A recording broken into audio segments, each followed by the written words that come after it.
Due to ShowPro's aggressive copyright takedown policy, this re-upload will be audio only, with the fully edited version available to my patrons, link in the description below.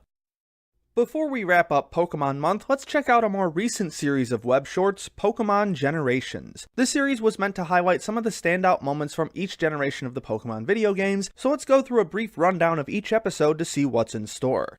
Episode 1, The Adventure, serves as an introduction to the series and follows a trainer's newly caught Pikachu as he traverses every region of the Pokemon world. It gives a great snapshot of each region with some fantastic choreography, tight editing, and stellar animation. Not hearing Pikachu's usual voice was a bit jarring, but easy to overlook with how much other good content this episode has to offer. Episode 2, The Chase, is unfortunately not nearly as interesting. It follows Looker from the International Police as he leads a riot squad to capture Team Rocket's leader, Giovanni, but there really isn't much that actually happens since Giovanni already left after being defeated by Red and Green during their gym battles. It is kind of cool to see how Pokemon would be used in a riot squad, but the animation is kind of wonky and has some not as solid design choices. Plus, the voice acting is pretty stilted and awkward in its delivery. Getting back to the good, Episode 3, The Challenger, follows Green as he makes his Elite Four run. Much like the first episode, it functions as a solid clip show with highlights from each member of the Elite Four and how Green battles each of them. It also managed to give him a bit more of a unique personality while still staying true to his roots in the games, though some parts of his dialogue feel a bit off. Combined with some great animation and solid audio design, this one's definitely a winner. Episode 4, Lake of Rage, follows Lance and Gold as they break into Team Rocket's hideout near Mahogany Town. This one definitely plays it a bit fast and loose when it comes to staying on model with its character designs, and the WebGen animator influence is very apparent. While this does lead to some incredibly expressive cuts, there are also quite a few where it just looks kinda goofy and unfocused. But overall, it's still pretty entertaining purely for the spectacle, and reorchestrating Lance's champion theme, one of my favorite Pokemon tracks of all time, definitely sealed the deal for me.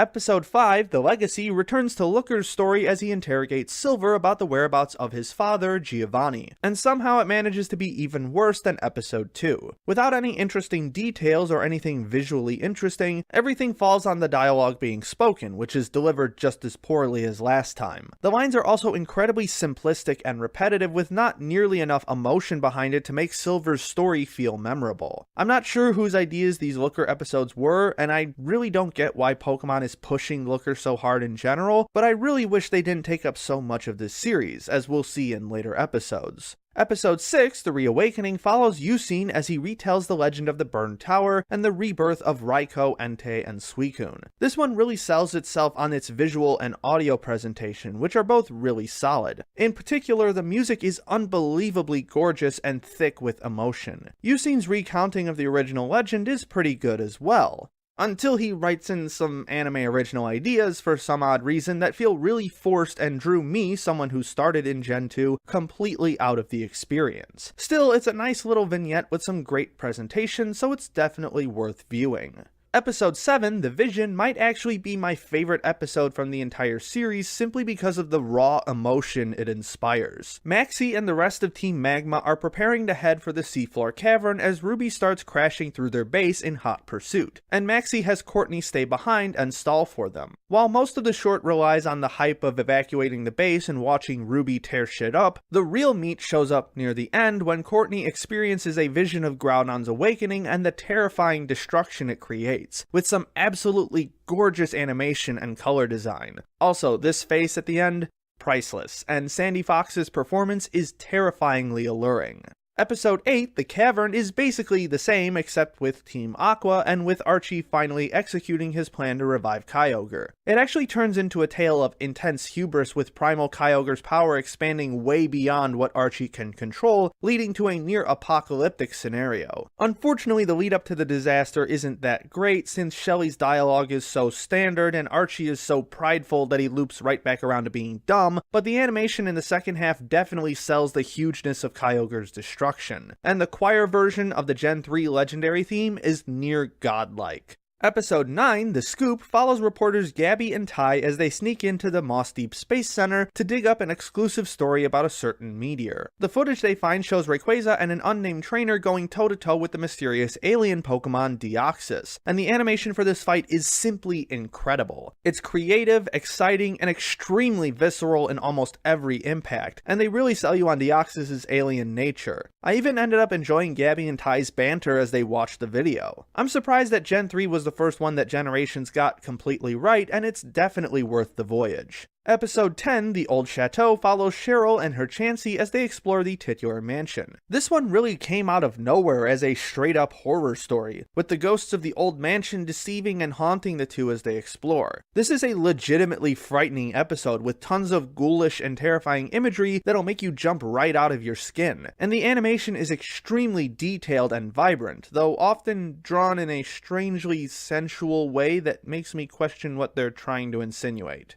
Episode 11, The New World, begins with Cyrus summoning Dialga and Palkia at the Spear Pillar just as Cynthia shows up to interfere. However, this short decides to go with the Platinum version of this storyline, so of course we get some action from one of my favorite legendaries, and this is definitely one of his more terrifying iterations. There's not a lot going on animation-wise with this one, though the set designs and grotesque imagery are pretty cool. It mostly relies on Cyrus coming to terms with what kind of new world he truly wants, and the twist at the end is really solid and definitely sells you on his unique brand of madness. Couple that with some awesome music choices and you've got yourself a creepy and bizarre experience that Gen 4 fans will love. Episode 12, The Magma Stone, follows Buck as he tries to stop Team Galactic from taking control of Heatran and destroying the Sinnoh region. As opposed to the previous episode, this one's basically one big battle, and the creativity of the choreography and animation is definitely strong enough to carry it through. Looker's also there and has suddenly turned into this badass action hero for some reason. It's definitely better than he's been in the past, but it's still really jarring and weird. Definitely the weakest of the Gen 4 episodes, but still worth a look. Episode 13, The Uprising, takes place as En's palace rises over the Pokemon League, and Team Plasma launches their all-out assault on the Unova region. Fortunately, the gym leaders have arrived to stop Plasma's reign of terror, and it leads to some pretty hype moments that build up a ton of momentum. A lot of Team Plasma's dialogue feels kind of pretentious and meaningless, but I think that's kinda the point since they're a hypocritical institution by nature. This one mostly relies on the hype brought in by the gym leaders though, and it's got some solid animation to boot, so it's definitely worth it for that alone. Episode 14, The Frozen World, opens on Drayden defending Opelucid City from Colress's assault in the Gen 5 sequels. The first half of this episode is an insanely visceral and gritty display of fight animation, with Drayden's Haxorus delivering some seriously devastating attack power. The second half has Colress demonstrate the sheer might of Kyurem's power, and really sells how terrifying this Pokemon is. There's not a whole lot to this one other than some big explosions, but it really sells the impact of those explosions, and it's a ton of fun to watch. Episode 15, The King Returns, highlights En's final confrontation with Ghetsis and the ideological battle over the true nature of the relationship between humans and Pokemon. It gives a really strong conclusion to En's character arc, and Patrick Seats's acting gives Ghetsis a commanding and dominating appearance. The animation's also extremely fluid and ultra vibrant in its battle sequences that are super engrossing to watch. Episode 16, The Beauty Eternal, showcases Lysander as he goes about his life as a successful businessman in Kalos. While his voice acting isn't as strong as it could have been, the dialogue he delivers that speak to the core of his character really sells you on the diabolical plan that he's about to unleash on Kalos. Coupled with some striking imagery and a kick-ass soundtrack, this is definitely a strong start to the Gen 6 episodes. Episode 17, The Investigation, follows Looker as he investigates a crime wave in Lumiose City, which brings him into confrontation with the mysterious Essentia. Perhaps I'm missing out on the emotional crux of this one since I haven't finished the Gen 6 games yet, but Looker's terrible delivery and over-expository dialogue didn't help in selling me on the emotions of this scene. There are some pretty solid animation cuts, but hardly the best that this series has to offer.